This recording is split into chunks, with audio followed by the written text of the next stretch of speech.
Carlos Ramirez, owner of NVS Audio in Roselle, New Jersey. So, Sound Digital just released the new evox2 1000.1.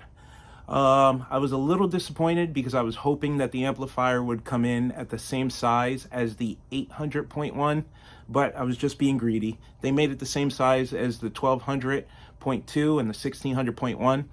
So you could still fit the amplifier in the fairing along with an 800.4, no cutting, no modifications, so that's great. We put it on the test bench, so obviously if I'm making this video, the amplifier did above rated power. The huge upgrade for this amp, I'm going to show you now.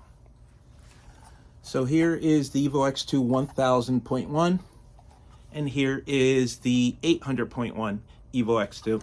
So it's a little bit bigger, longer and wider, so it's about an inch wider and 2 inches longer. But we're in our higher power setups, we do the 1200.4 and the 1600.1 in the fairing of the Road Glide and the Street Glide 14 and up. So we're still going to be able to fit, because now on our lower power setups where we normally do two 800.4s, we can do an 800.4 and a 1000.1. Nice thing about this is the amplifier, even though it's an upgrade and gives you more power, they made it the same price as the 800. So for a while we were running 800.4s and 800.1s. The 800.1 had an increased failure rate, so we stopped using them, and then we went to two 800.4s.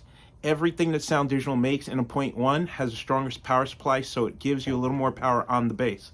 So now that I'm assuming they're going to discontinue the 800.1, and now it's going to be 1000.1 only, but they fixed all the issues with the 800.1.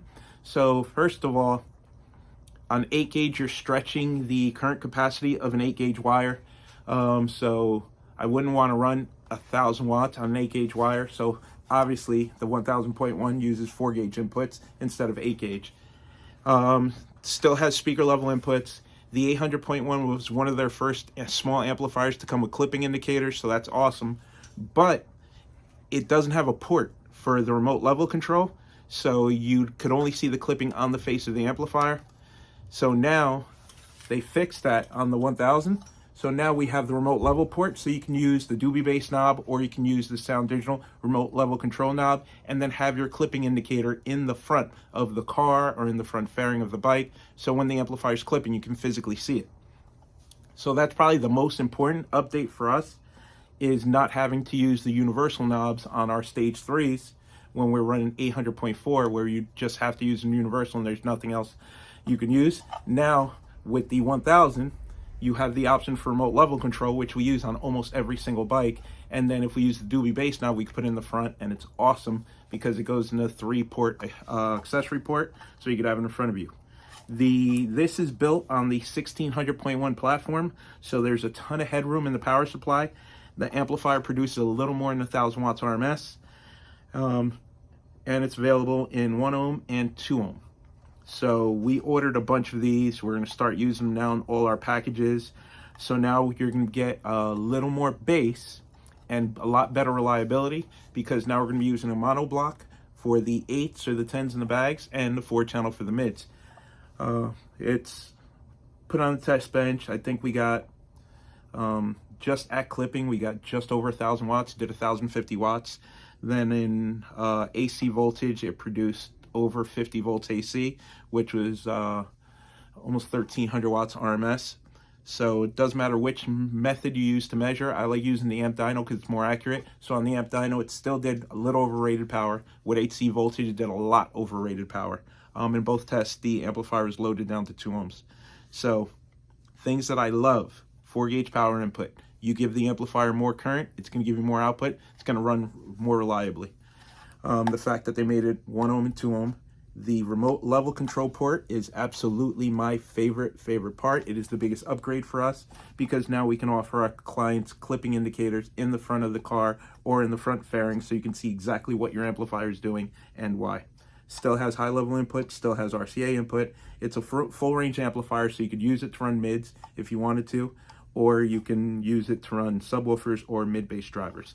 So before, our options on bass was 800.4 in our entry level packages. Then we can upgrade to a 1200.2, then we upgrade to a 1600.1, then you can go to a 3000 or 5000. This gives us an in-between step, so now we no longer have to use the 800. So now, since the amplifier came at the same exact price point, $499 retail as the 800.4 and the 800.1, this is $499 retail. So now this is the amplifier that we're going to be using on our stage 3 packages. So you're going to get a 1000.1 and an 800.4 if space allows.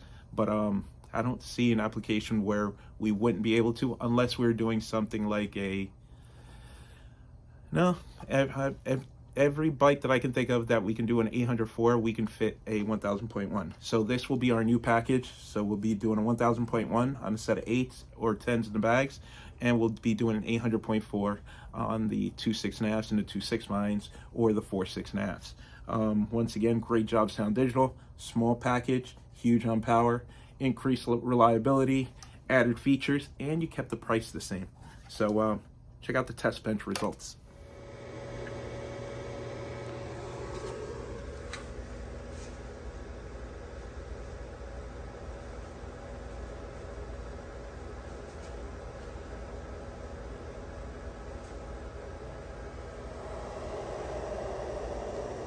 You can see the clip light was just barely illuminating,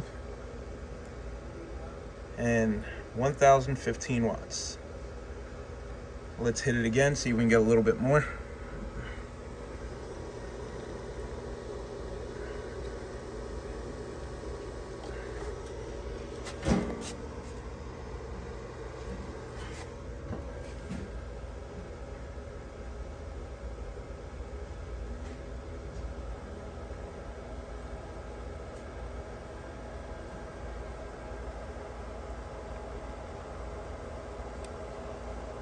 Oh, looks like 1015 is what we're getting out of it. Pretty good. So I want to show you guys something about gain. So people think that gain is volume knob, and it's not. As you can tell, right now we're about 20-25% gain, or quarter of the way up, as some people might say. And we're going to go ahead and do a dyno run and see how much power we get out of the amp.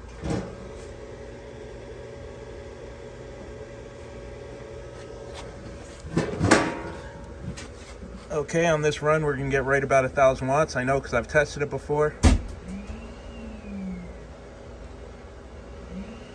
Okay, 1019 watts. Now watch this.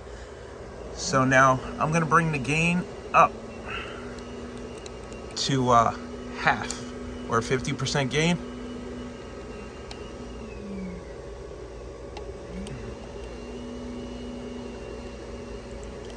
And I guarantee you we get less power now.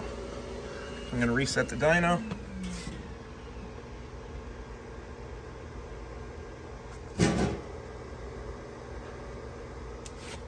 So with all things being the same, the only thing we did was raise the gain on the amp. And look at that, we lost power. Now we're at 967 watts.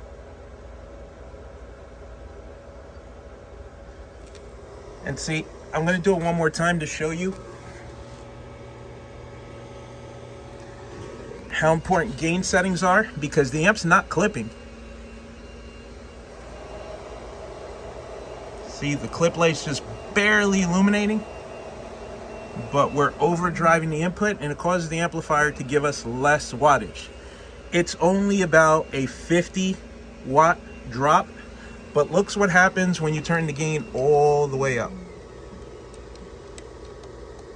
Gain is not a volume knob. Gain is there so you can match the output of the radio to the input of the amplifier. So now we have the gain turned all the way up.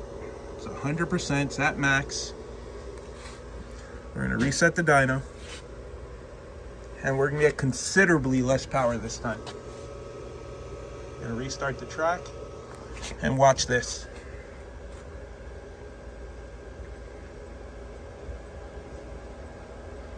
$869 watts. So turning the gain all the way up actually gave us less power. So please do not do this. Measure the input. I'm gonna run it again so you can see it. Make sure you're not clipping and the amp is actually going to play louder with less gain. And look, same thing, the clipping indicator is barely lighting up, but we lost a ton of power because we turned the gain all the way up. And it gets worse as we increase the volume of the head unit. Let's see, more gain does not equal more power. Here we're testing the AC voltage output. Same settings, so the amplifier actually produces 1300 watts into clipping. That's AC voltage, so it's real simple to do the math.